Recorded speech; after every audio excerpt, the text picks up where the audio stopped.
Okay, so for our next set of notes, we're going to be working on rates and unit rates. We're on page 27 of our notebook.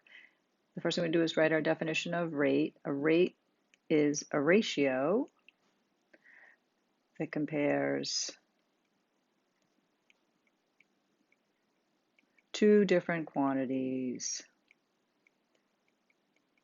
Up until now, we have been comparing quantities that were the same, like students or feet or inches. Now we're going to compare two different quantities. So I'm going to give you an example to write down next to example. So 195 miles to 3 hours. That's an example of a rate, right? And it's two different quantities, miles and hours. You can't convert one to the other. There's no unit conversion for miles into hours or hours into miles. So the next thing, a unit rate, is pretty simple. A unit rate is a rate with a denominator of 1, because remember your ratio is always a fraction, so unit rate is a rate with a denominator of 1. And to change a rate to a unit rate, it's pretty simple. You just divide. That fraction bar is that operation of division. Divide the numerator by the denominator. So if we look at my example rate, 175 miles to 3 hours, when I do that division of 195 divided by 3, I get 65. And what that means for a unit rate is it's 65 miles for 1 hour. So that's what my unit rate is for my example, 65 miles for 1 hour. But we're not going to write it like that. And if you come over here to the examples section right below it, it says write rates using the symbol. We're going to use a slash, and we're going to read that as the word per. So rates are, miles per hour. So we're going to write this rate as 65 miles slash, which means per hour. Notice we don't put that 1 there, but it's there. We just don't write it. That's what we do a lot of times with numbers. We don't put 1s when they're there, but they're there. So let's look at our examples. So express each rate as a unit rate, and it says round to the nearest tenth when necessary. So let's go through these. So I have a rate of 364 miles in 7 hours. So what I'm going to do is I'm just going to do the division. 364 divided by 7. What is that? It's 52. What is it? It's 52 miles per hour, right? And it's per 1 hour, but we're not going to write the 1, but you have to kind of keep that in your head that that's a 1. That's a unit rate. Unit kind of stands for 1. So that's the answer to number 1. Number 3, I'm going to do the odds, and then you'll do the evens on your own. 210 words in 6 minutes. So 210. Going to divide that by 6. I'm going to get 35. But 35 what? 35 words per 1 minute. Not going to write 1, but that's what it means. 35 words per 1 minute. And now I'm going to get to number 5. 5 inches of rain in 3 days. I'm going to do 5 divided by 3.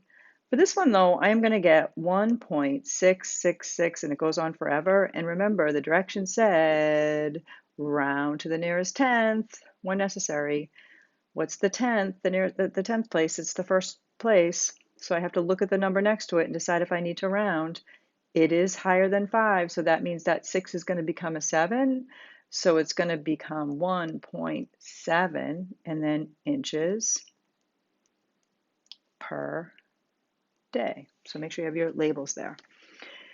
Number 7, 30 math problems in 52 minutes. So 30 divided by 52. What do I get? I get another decimal that kind of goes on for a while. 0.5769.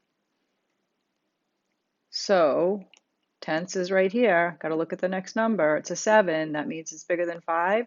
So this is going to become 0.6. It's going to round to.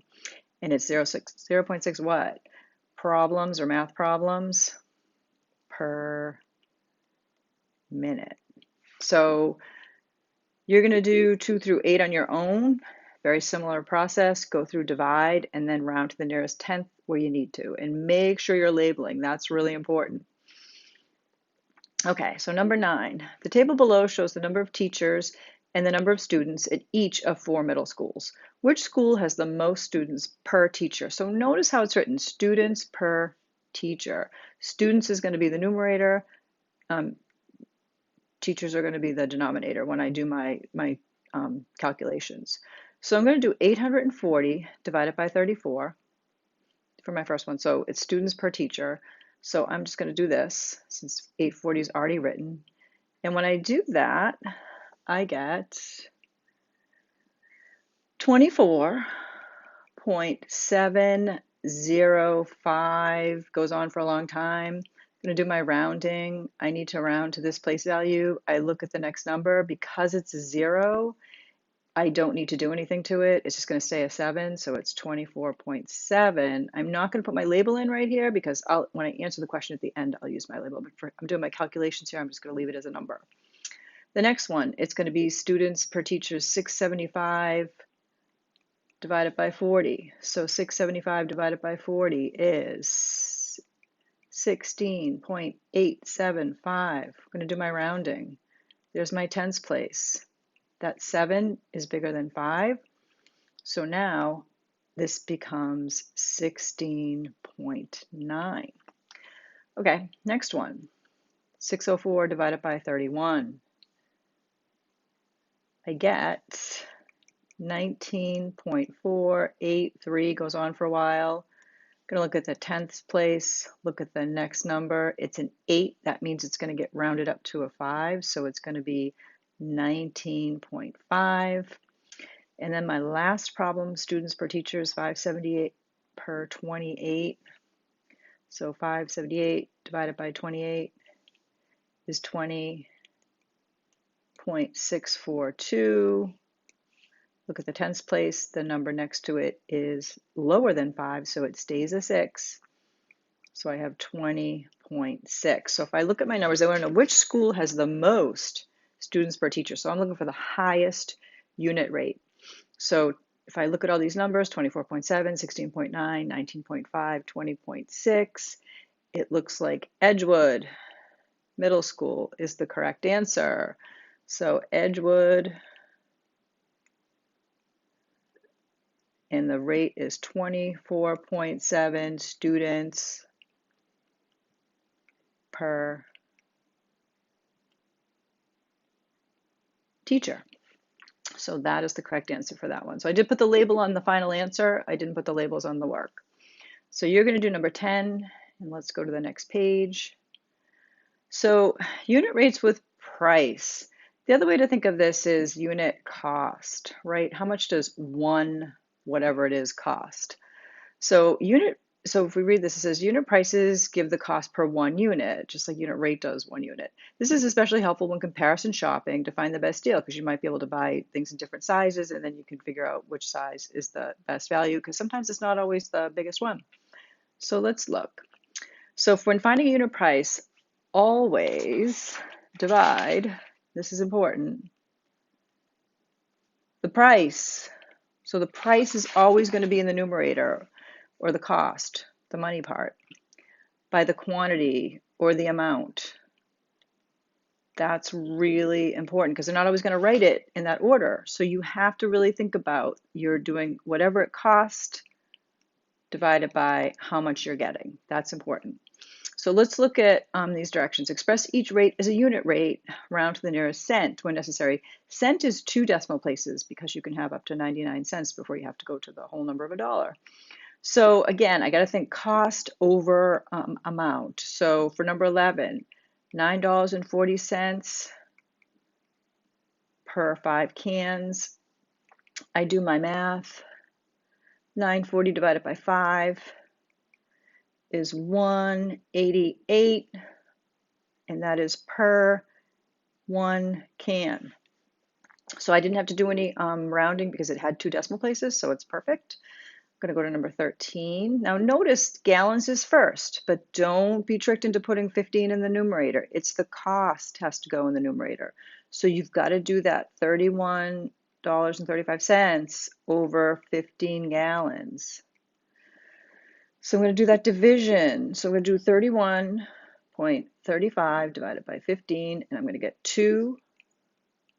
$2.09, and that is per 1 gallon of gas.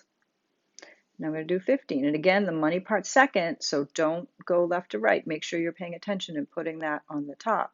$63.60 for 8 movie tickets. So I'm going to do that math. $63.60 divided by 8. I get $7.95 per ticket. And then number 17, a case of 24 bottles of water for $4.99. So $4.99 divided by 24 bottles. What does that give me? I get something I need to round. It's 0.2079, blah, blah, blah. I need to round to the second place. That is the cents place for money.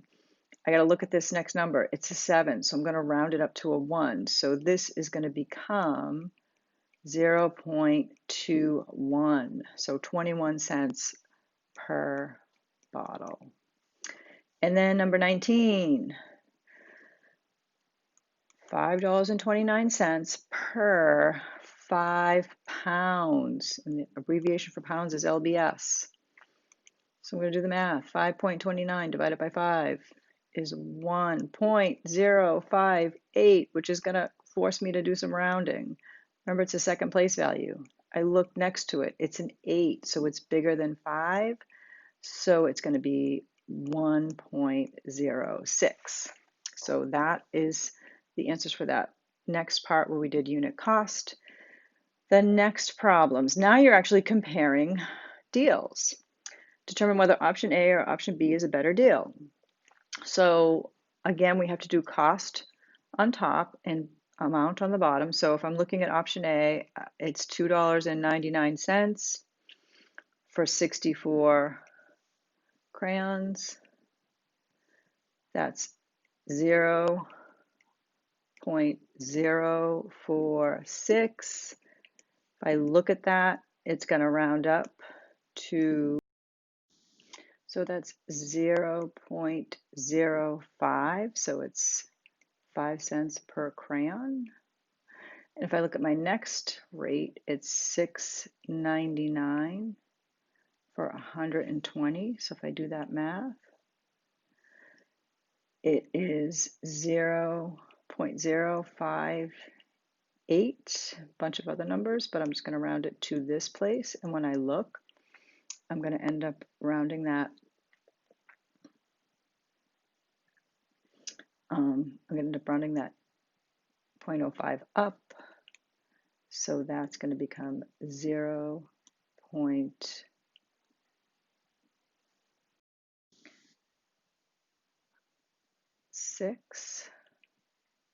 So it's 6 cents per crayon.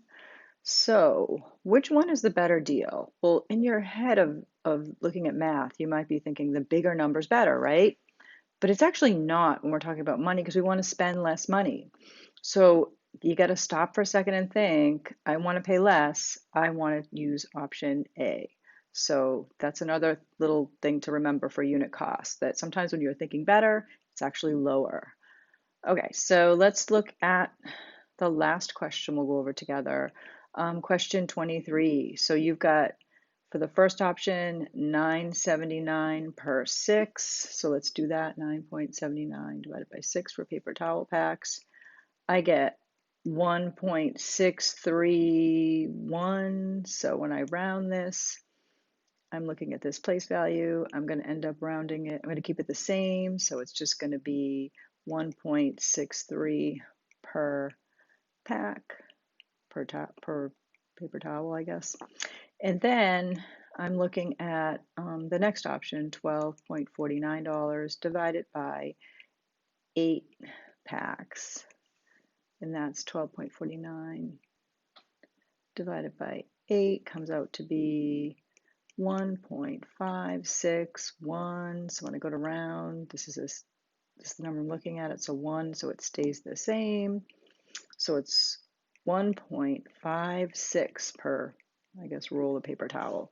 So again, which one's the better deal? I'm looking at $1.63 per roll of paper towel or $1.56. I want the cheaper deal, so I am going to go with option B. So you're going to do the evens on your own.